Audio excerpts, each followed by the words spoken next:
How's it going, everyone? My name is RJ, and I've been using the M1 11-inch iPad Pro for over 72 hours now, and I have some initial thoughts. Primarily in this video, I want to focus on the power of the M1 chipset, how I've been using the iPad over the span of 72 hours, and finally, I want to discuss a bit about if upgrading from the 2018 12.9-inch iPad Pro to the 11-inch M1 iPad Pro was a worthwhile upgrade. You know what I hate?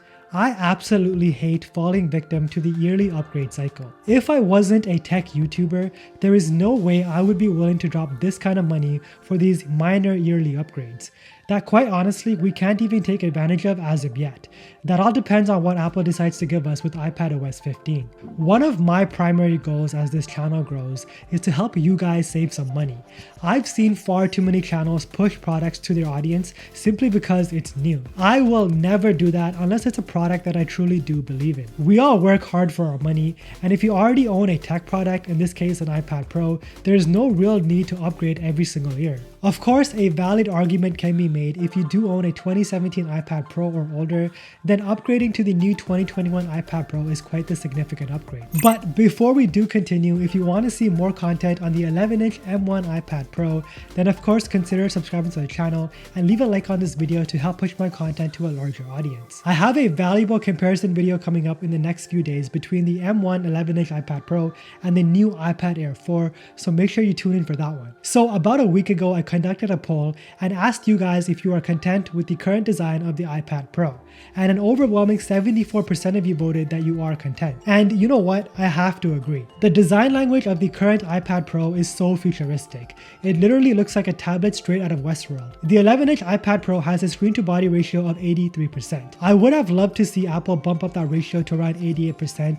I think that would have given the iPad Pro quite the design overhaul without changing the overall form factor. But for now, I really can't complain. I do dig this design. Apart from the screen-to-body ratio, the design language of the iPad Pro is truly undefeated. It's hard to fathom, but within this tiny form factor is a powerhouse of a tablet. Funny enough, I'm actually starting to fall in love with the 11-inch iPad. When I initially purchased my 2018 iPad Pro, I thought that I had to go with a bigger tablet because of my use case. I was going to use my iPad Pro as my primary go-to computer and figured that everything would be just much better on a bigger panel. But after having used the 11-inch iPad Pro for 3 days now, I honestly do not miss my bigger iPad. This, in my opinion, is the perfect hybrid size for a tablet. I can easily detach it from the Magic Keyboard, go lay in my bed, and watch an entire 10-minute YouTube video simply by holding the 11-inch in my hands. If I were to do this with my 12.9-inch iPad Pro, after about 2 minutes I would have to put it down simply because hand fatigue starts to kick in and it becomes far too uncomfortable. The 11-inch iPad Pro only weighs 1.03 pounds, which is about 74% lighter than my 12.9-inch iPad Pro, so portability is terrific with the 11-inch. With the 11-inch iPad Pro, I can easily slide this into my backpack without the feeling of any additional weight. However, I am a big guy. I'm about 6 feet tall and I weigh around 200 pounds. So when I use the 11-inch iPad in combination with the Magic Keyboard, I do feel rather uncomfortable typing for long durations. The Magic Keyboard is much smaller on the 11-inch. I find myself making more mistakes while I'm typing, and I do feel like I'm enclosed in this tiny little box. Just some food for thought for you guys if you are contemplating between the 11-inch or the 12.9-inch iPad Pro. Apart from that though, from now on, I am definitely an 11-inch iPad Pro kind of guy. I feel like this tablet is just better suited for my use case,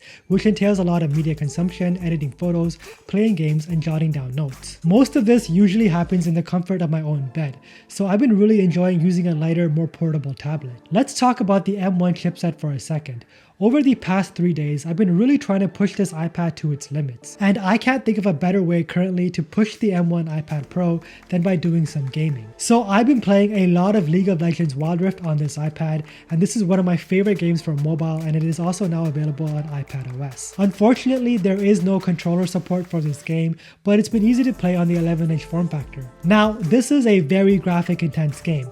I played this game on flagship Android devices like the OnePlus 9 Pro and the S21 Ultra. If you try to run Wild Rift at the highest of settings on 120Hz, the phone will eventually start to overheat, which does play a role in battery degradation. I have also noticed some stuttering and some frame drop issues, but on the M1 iPad Pro, running this game on the highest of settings runs flawlessly. It's just so smooth. Currently, I'm running this game at 120 FPS, graphics are set to ultra, and both the effects quality and the resolution are set to high. As you guys can see for yourself, everything is just running like butter. The graphics look awesome, and that 120Hz frames per second is putting in some work, really helping me not miss those oh so critical skill shots. What's even more impressive is that after a couple of hours of gaming, the iPad Pro doesn't even get remotely hot. That is just mind-boggling for me. I mean, just think about it. In such a thin and narrow form factor, Apple somehow found a way to deal with heat dissipation so the iPad Pro doesn't overheat even when pushed by some graphic intense games such as Wild Rift. I gotta mention these speakers, man. Apple somehow always finds a way to improve upon their speakers. Take a listen to this comparison between the M1 speakers and the 12.9-inch 2018 iPad Pro speakers. And you guys tell me which one sounds better in the comments below.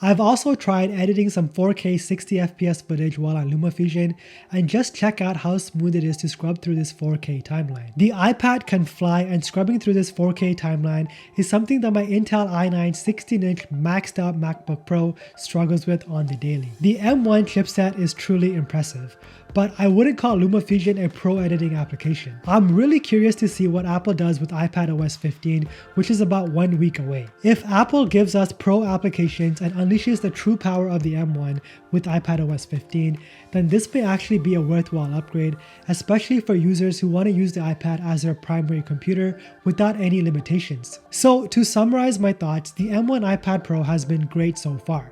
I've been really enjoying the performance, even though we can't fully take advantage of it as of yet. What's funny is I was initially supposed to get the 12.9-inch M1 iPad Pro to test out that XDR display, but those sold out like hotcakes and I was only left with the 11-inch M1. Since then, I have truly fallen in love with the 11-inch form factor.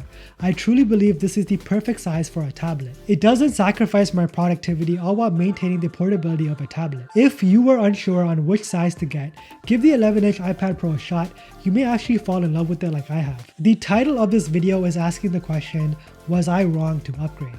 Well, quite honestly, I don't know yet. That all depends on what Apple decides to do with iPadOS 15. But for now, for the time being, if I were you, I would hold out from upgrading. Remember, Apple makes future-proof products and they support their older devices for many years to come. As long as you have software support on your iPad and the performance hasn't dwindled, then you are better off saving your money. I will be covering a lot more of this iPad all this month, so make sure to subscribe to the channel. If you made it till the end of this video, thank you so much for watching all the way till the end. It really does mean a lot to me. And as always, don't forget to flex with your tech.